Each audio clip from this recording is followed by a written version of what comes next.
State, you may proceed with your opening. Mr. Boxman. Thank you, Your Honor. May it please the Court? Counsel. Sir.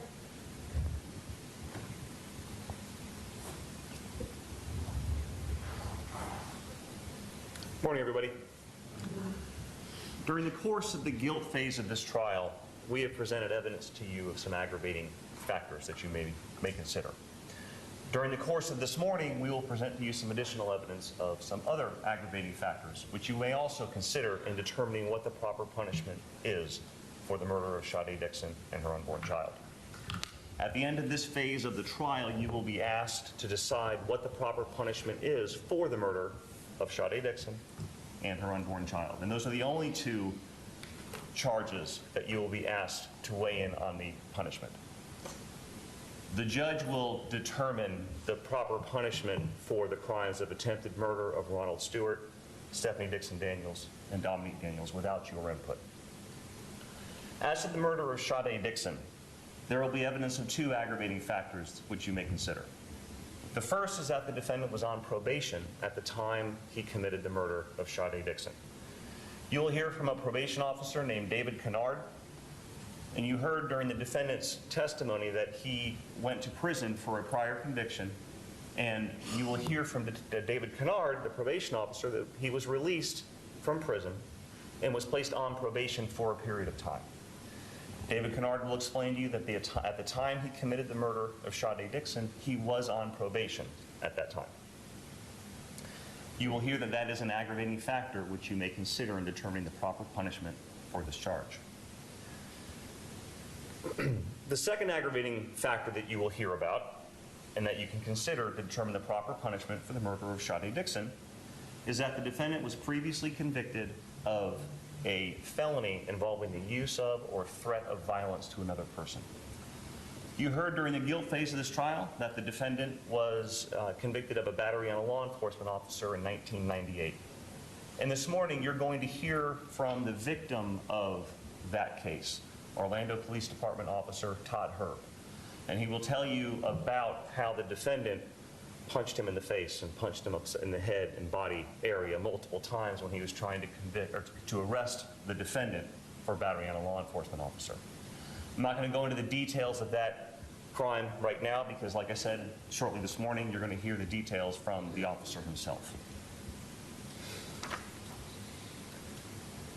The evidence of this conviction for battery on a law enforcement officer qualifies as an aggravating factor which you may use to consider the appropriate punishment for this charge. And that aggravating factor, again, is that the defendant has previously been convicted of a felony involving the use of or threat of violence to another person. However, the fact that he was convicted of the battery of a law enforcement officer in 1998 is not the only crime that you can consider when determining what weight to give this aggravating factor. You may also consider the evidence of the four other crimes that he was convicted of last week by virtue of your verdict. When deciding the proper punishment for the murder of Sade Dixon, in assessing weight to give to the aggravating factor of that the defendant was convicted of a prior felony involving the use of or threat of violence to another person, you can consider not only the conviction for battery on a law enforcement officer in 1998, but also when determining the proper punishment for the murder of Sade Dixon, you can consider his conviction for the murder of her unborn child, the attempted murder of Ronald Stewart, the attempted murder of Stephanie Dixon Daniels, and the attempted murder of Dominique Daniels. We have and will present evidence showing two aggravating factors that apply to your consideration for the murder of Sade Dixon.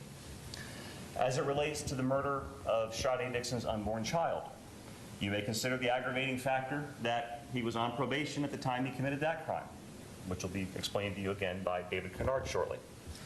You may also consider that he has been convicted of a prior felony involving the use of or threat of violence to another person, and those would include his conviction for battery on a law enforcement officer in 1998, the murder of Sade Dixon, the attempted murder of Ronald Stewart, of Stephanie Daniels, and of Dominique Daniels. So for each count, you may consider that the defendant has been convicted of 5 prior felonies involving the use of or threat of violence to another person. And when you are determining the proper punishment for the defendant's decision to murder Sade Dixon's unborn child, there's a third aggravating factor that you may consider, which is that the victim, the unborn child, was under the age of 12 years old at the time he was killed. So, ladies and gentlemen, the evidence will show that there are two separate independent aggravating factors that you may consider for the murder of Sade Dixon, and there are three separate independent aggravating factors you may consider when you're determining the proper punishment for the murder of her unborn child. And at the end of this case, ladies and gentlemen, when you consider all of the aggravating factors and you weigh those aggravating factors against the mitigating factors that are presented to you, we will ask that you find that those aggravating factors outweigh the mitigating factors and find that the death penalty is the appropriate punishment for both the murder of Sade Dixon and the murder of her unborn child. Thank you. Thank you, Mr. Buxton.